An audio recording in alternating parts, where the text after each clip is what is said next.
मेरे पास कोई अल्फाज नहीं है इसको एक्सप्लेन करने के। पता नहीं मैं आपको सही तरीके से दिखा पा भी रहा हूँ कि नहीं, कैमरे की आंख इसे सही अच्छे तरीके से कैप्चर कर रही है कि नहीं। वाह यार, अमेजिंग, क्या खूबसूरत बिल्डिंग है यार, क्या चीज़ बनाई है बनाने वाले ने। तो मैं इसको खड़ा हूँ जी अलेक्जेंडर चर्च के सामने, जो कि सोफिया के सेंटर में वाक़ है। ये चर्च 18th सेंचुरी में रशियन सोल्जर्स के लिए बनाया गया था, जो कि बल्गारिया की फ्रीडम के लिए ऑटोमन एम्पायर के ख़िलाफ़ लड़े थे।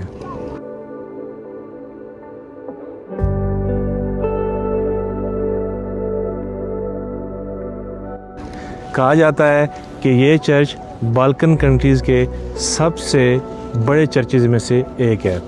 और इस चर्च की जो ख़ास बात है वो है इसके गोल्डन टॉम्स और जाइंट बेल्स, जो कि इस चर्च को दुनिया के किसी भी दूसरे चर्च से यूनिक बनाते हैं।